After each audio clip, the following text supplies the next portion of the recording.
بسم اللہ الرحمن الرحیم نحمدہ ونصلی ونسلم علی رسولہ الکریم اما بعد عزیزان اسلام و احباب جمان السلام علیکم ورحمۃ اللہ وبرکاتہ۔ عزیزم، آج کی ہماری گفتگو ٹرمپ کے عرب ممالک میں دورہ کے حوالے سے ہے، جو اس نے 13 مئی سے 16 مئی تک مقرر شدہ دورہ کیا ہے۔ معلوم رہے یہ دورہ ٹرمپ کا امریکی مفادات کے لحاظ سے کافی اہمیت کا حامل ہے، اور یہ اندنا یہ اس مقولے سے تھوڑا بڑھ کر ہے کہ جسے کہا جاتا ہے نا، ایک تیر سے دو شکار۔ اب اس دورے سے لگ رہا ہے کہ یہ مقولہ تھوڑا پرانا ہو چکا ہے، اب یہ نہیں کہنا چاہیے بلکہ اب یہ کہنا چاہیے کہ ایک تیر سے 10 شکار۔ تو ٹرمپ نے بھی کچھ ایسا ہی کیا ہے، اس نے ایک دورے سے کافی ساری چیزیں جو ہیں ان کو کنٹرول کیا ہے، کافی سارے معاملات کو سنبھالا ہے، اور جو کافی سارا اثر و رسوخ پیدا کیا ہے۔ جو پہلے تھا وہ تو تھا، اب مزید اس نے بڑھایا ہے۔ اس دورے کے ویسے تو کافی سارے پہلو آتے ہیں، کافی سارے پہلو ہیں، ان میں سے جو اہم پہلو ہیں ہم وہ آپ سامنے ذرا بیان کرنا چاہتے ہیں۔ پہلو نمبر 1 جو اس دورے کا اہم پہلو ہے وہ یہ ہے، کیونکہ اس وقت امریکی جو اقتصادی حالت ہے وہ کمزور ہے، اس کی جو اکانومی معیشت ہے وہ بالکل ہی دم توڑ رہی ہے، اس وجہ سے وہ اس نے دورہ کیا ہے اس سعودیہ کا۔ اگرچہ یہ دوسرے جو پہلوات ہیں ان سے کمزور ہو، لیکن یہ باقیوں کی سبب بنسبت اہم ہے جو بالکل ہی کمزور ہیں۔ تو ایک تو یہ وجہ ہو گئی۔ اس کی دلیل وہ ٹرمپ کی اپنی ہی وہ تقریر ہے، جس میں اس نے کہا ہے کہ سعودیہ کو چاہیے کہ وہ $1 ٹریلین جو ہے وہ اس کی تجارت وہ امریکی معیشت کی مضبوطی کے لیے کرے۔ اگرچہ وہ مضبوطی کا لفظ انہوں نے استعمال نہیں کیا، امریکہ میں کرے، تو صاف ظاہر ہے اس سے جو جانتے ہیں علمی لوگ، انقلابی لوگ، وہ سمجھ سکتے ہیں کہ مراد یہی ہے کہ وہ مضبوطی ہی چاہتے ہیں، کیونکہ سب جانتے ہیں کہ اس وقت جو امریکہ کی اقتصادی حالت ہے وہ کیا ہے، اس کی معیشت کا معیار کیا ہے۔ تو ایک یہ وجہ ہے جس پر دلیل ٹرمپ کا اپنا بیان آپ نے سن لیا۔ پھر مزے کی اس پر پھر یا پھر اس سے اچنبے کی بات یہ کہہ لیں، آگے سعودیہ نے کافی ساری رقم پر آمادگی کا اظہار بھی کر دیا ہے، جن میں سے $6 بلین جو ہے وہ باقی معاملات میں صرف کرنے کی انہوں نے آمادگی ظاہر کی ہے، اور $142 بلین ہتھیاروں کی خریداری میں انہوں نے صرف کرنے کا اشارہ دیا ہے۔ 142 بلین۔ اب یہ سوال ہے کہ سعودیہ کو اتنا اسلحہ کیوں چاہیے؟ اس کی کسی کے ساتھ لڑائی تو نہیں ہے، ساتھ اگر ہم نظر دوڑائیں تو وہ کسی سے لڑ نہیں رہا، نہ ہی اس کا ارادہ ہے کہ وہ اسرائیل پر اٹیک کرے، وہ تو پھر آگے آ رہا ہے نا۔ اس نے یہ اسلحہ کیوں خریدا ہے؟ بعض لوگ کہہ رہے ہیں کہ یہ فضول خرچی ہے، صرف امریکہ کی معیشت کو تقویت دینے کے لیے۔ تو اگرچہ ہم یہ نہیں مانتے، لیکن اگر ہم اسے مان لیں تو پھر بھی امریکہ کو سہارا تو ملتا ہے نا کسی نہ کسی طور پر۔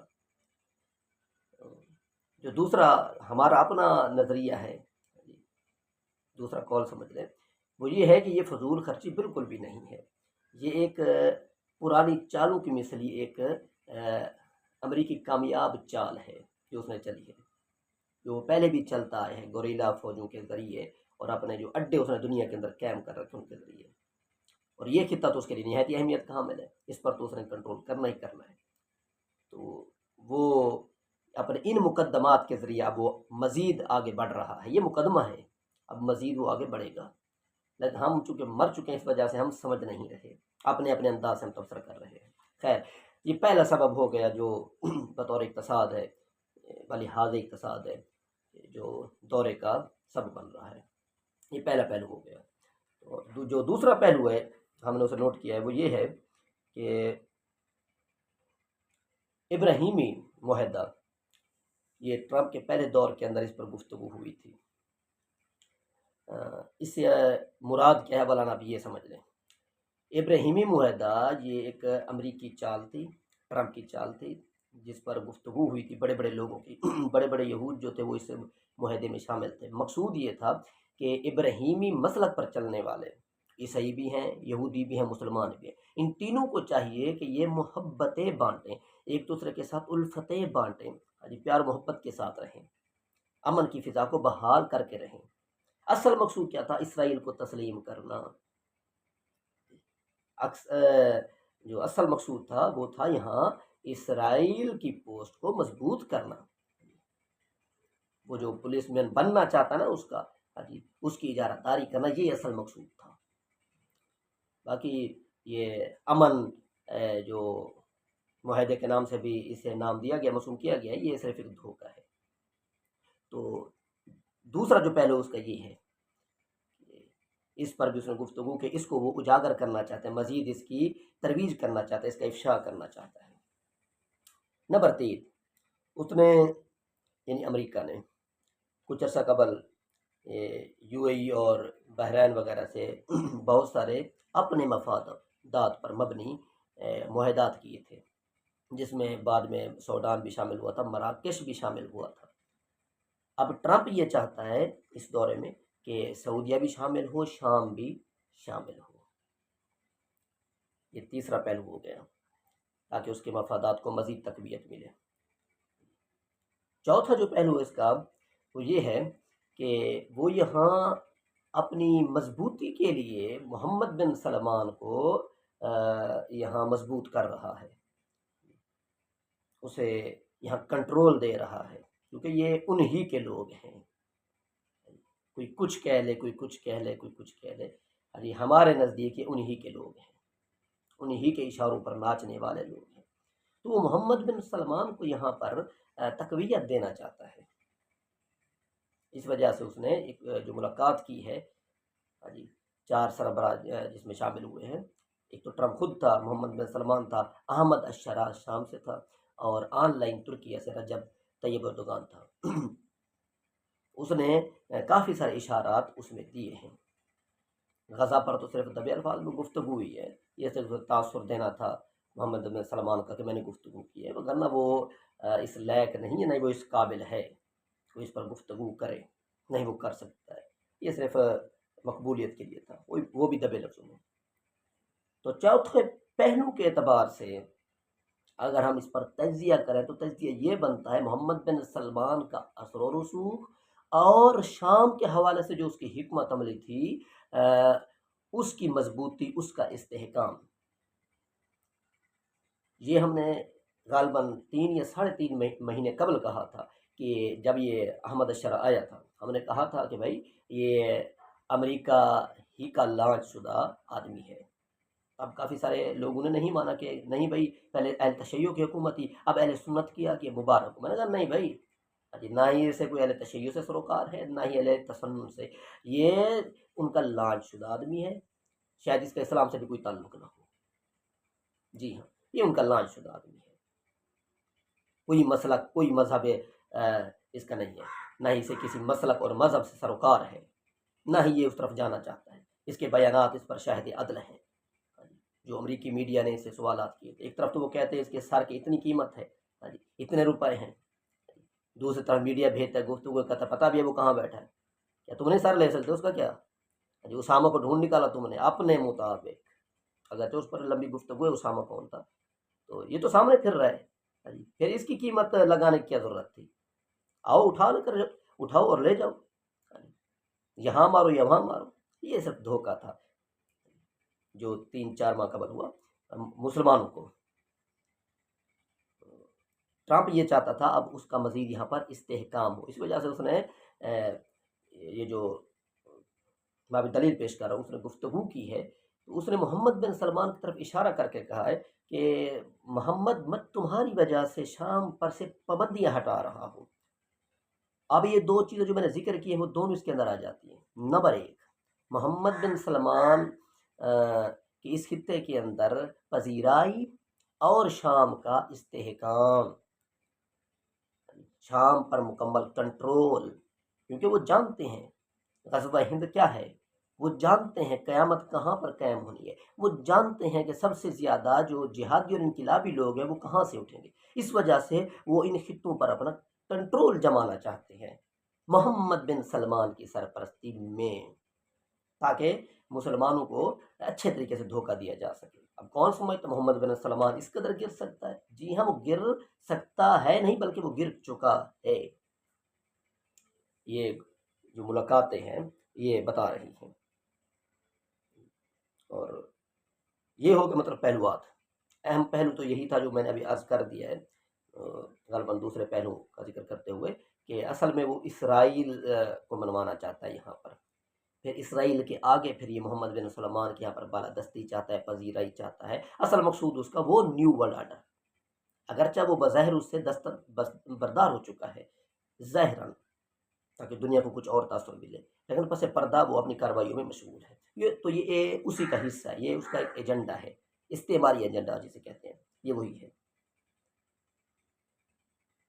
یہی وجہ ہے کہ اس نے یہاں دورہ کیا ہے۔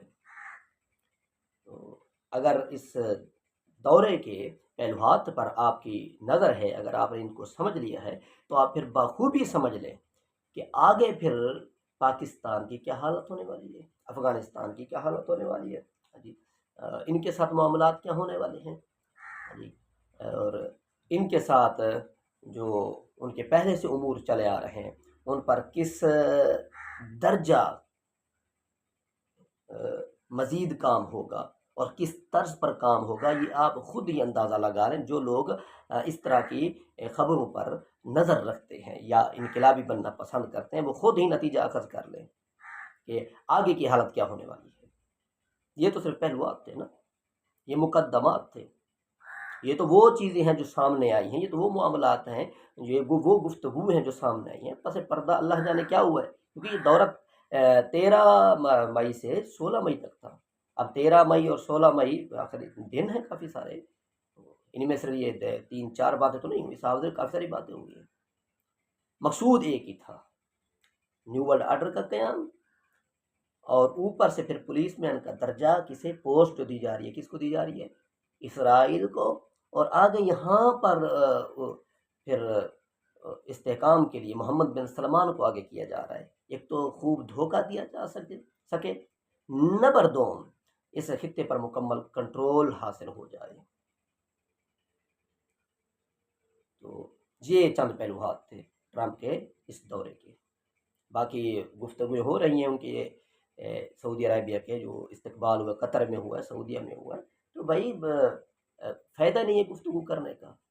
جو انہوں نے استقبال کیا ہے وہ اس کی شان شان کیا، کیونکہ وہ اسے شہنشاہ سمجھتے ہیں، وہ اسے ایک جس طرح پوپ کو وہ مانتے ہیں اس طرح یہ مانتے ہیں ان سب کو۔ بھائی جب انہیں شہنشاہ سمجھتے ہیں، جو انہیں باپ کی حیثیت دیتے ہیں، تو صاف ظاہر ہے انہوں نے اس کے لیے استقبال بھی تو ویسا ہی کرنا تھا، اسی شان کا کرنا تھا، اسی طرز کا کرنا تھا، سو انہوں نے کیا۔ تو اب یہاں پر بیٹھ کر کچھ لوگ تبصرے کرتے ہیں، کوئی ضرورت نہیں ہے تبصرے کرنے کی، کیا آپ نہیں جانتے کہ یہ لوگ کون ہیں، کون آقا اور کون غلام، سب لوگ جانتے ہیں، ایسے تبصرے کرنے کی ضرورت نہیں ہے۔ باقی رہا کہ اب لڑکیاں ناچ رہی ہیں، لڑکیاں بابا آج سے نہیں ناچ رہی ہیں، لڑکیاں کافی عرصے سے ناچ رہی ہیں، یہ صرف دھوکہ تھا کہ اسلامی حکومت ہے، کوئی اسلامی حکومت نہیں ہے۔ جس طرح دوسرے ممالک کے اندر قوانین صرف غریبوں کے لیے ہیں یا صرف محض دکھاوے کے لیے، وہاں بھی ویسے محض دکھاوے کے لیے تھے، وگرنہ محمد بن عبد الوہاب سے لے کر آج تک جتنے بھی ہیں سارے شرابی تھے، سارے 2 نمبر لوگ تھے، کوئی ایک بھی بندے کا بچہ نہیں آیا۔ کچھ صفات اگر پائی جاتی تھی تو شاہ فیصل کے اندر پائی جاتی تھی اچھائی کی، باقی کوئی بھی شخص ایسا نہیں ہے جو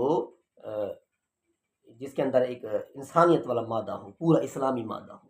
اسلامی مادہ تو دور کی بات ہے، ان کے اندر انسانیت والا مادہ بھی نہیں ہے، یہ تو عیاش پرست ہے، کون نہیں جانتا، یہ کوئی آج کی بات ہے کہ لڑکیاں ناچ رہی ہیں، یہ بھائی پہلے سے ناچتی آ رہی ہیں، یہ صفا مروہ پر کہ آج کا معاملہ نہیں ہے، یہ برسوں سے شرابیں بکتی آ رہی ہے۔ تو اس پر برائے مہربانی تبصرے نہ کریں۔ تو اللہ تبارک و تعالی ہم سب کو حقائق کو سمجھ کر کے جمعیت پر آنے کی توفیق عطا فرمائے۔ یہ ہمارا جو آخری درس ہوتا ہے، مسلمانوں کو ایک ہو کر کوئی لائحہ عمل بنانے کی توفیق عطا فرمائے، اور مسلمانوں ہی میں سے ایک سربراہ چن کر پھر اس کے تحت جمع ہو کر انقلابی کوشش کرنے کی توفیق عطا فرمائے۔ تاکہ مزید اس طرح کے ایجنڈے جو ہیں وہ بروکار نہ لائے جا سکیں کفار کی طرف سے، نہ ہی مزید ہماری ذلت اور رسوائی کو۔ دعا فرمائے کہ باری تعالیٰ ہم سب کو عملی طور پر غلبہ نصیب فرمائے، عملی طور پر ہم سب کو غالب آنے کی اللہ تبارک و تعالیٰ توفیق عطا فرمائے۔ وآخر دعوانا الحمدللہ رب العالمین۔